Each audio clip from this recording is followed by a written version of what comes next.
এটা এক লাইনে উত্তরটা যদি দেই, আমরা শিক্ষার্থীদের একটা রাজনৈতিক ক্যাম্পাসের বাইরে একটা একাডেমিক ক্যাম্পাস উপহার দিতে চাই।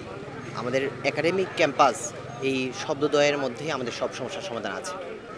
এটা তো আপনারা জানবেন, আপনারা কতটুকু আশা করবেন, কিন্তু আমরা মনে করি যে যোগ্য প্রার্থীদের নিজের জায়গায় যদি বাদও দেয়, তাহলে অন্যান্য পদে যারা আছেন যোগ্য প্রার্থীরাই আছেন। জাতীয়তাবাদী ছাত্রদল গণতান্ত্রিক উপায় তাদের নেতৃত্বের প্যানেলের নেতৃত্ব নির্বাচন করেছে এবং সবাই গত জুলাই আগস্ট গণ অভ্যুত্থান শুধু নয়, গত ফেসিবাদ বিরোধী দীর্ঘ শাসন আমলে তারা রাজপথে সক্রিয় ছিল এবং শিক্ষার্থীদের কাছে তাদের যে দায়বদ্ধতা সেটা প্রমাণ করেই তারা এখানে এসেছে। সুতরাং যোগ্যতায় তারা কারো থেকে পিছিয়ে নেই। না, এটা উদ্যোগ, বিষয়টা হচ্ছে উদ্যোগ নেওয়ার দায়িত্ব তো আমাদের না। আমরা উদ্যোগ নিব কেন?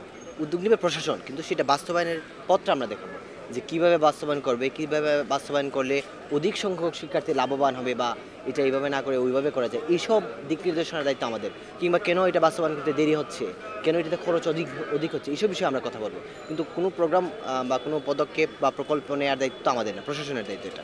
প্রশাসন বায়াসড আচরণ করছে বলতে, যারা একটা গোষ্ঠী যারা অনলাইন স্ফেয়ারগুলো নিয়ন্ত্রণ করছে, আবার কিছু কিছু হলে একটা নির্দিষ্ট গোষ্ঠীর অবস্থান আছে, সেই সব ক্ষেত্রে বিশ্ববিদ্যালয় প্রশাসন এখন পর্যন্ত এফেক্টিভ কোনো পদক্ষেপ নেয়নি যার মাধ্যমে অন্যান্য সবাই বা স্বতন্ত্র প্রার্থীরা বা অন্যান্য রাজনৈতিক সংগঠন সমান সুবিধা লাভ করতে পারে।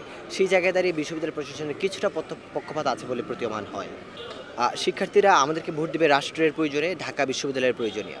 গত দেড় দশক ধরে জাতীয়তাবাদী ছাত্রদল যেভাবে গণতন্ত্র পুনরুদ্ধারের জন্য আন্দোলন করেছে, গত এক বছর পূর্বে যে জুলাই আগস্ট গণ অভ্যুত্থান, সেইখানে জাতীয়তাবাদী ছাত্রদল যে ধরনের ডেডিকেশন এবং আত্মত্যাগের প্রমাণ দিয়েছে এবং শিক্ষার্থীদের অধিকার আদায়ে ঢাকা বিশ্ববিদ্যালয় সহ সারা বাংলাদেশের শিক্ষা প্রতিষ্ঠানে জাতীয়তাবাদী ছাত্রদল যেইভাবে সরব ছিল, আর কোনো রাজনৈতিক সংগঠন ততটা তৎপরতা দেখাতে পারেনি। সুতরাং শিক্ষার্থীদের পছন্দের তালিকায় আমরা সবার প্রথমে থাকার, সবার শীর্ষে থাকার যথেষ্ট যৌক্তিক কারণ আছে।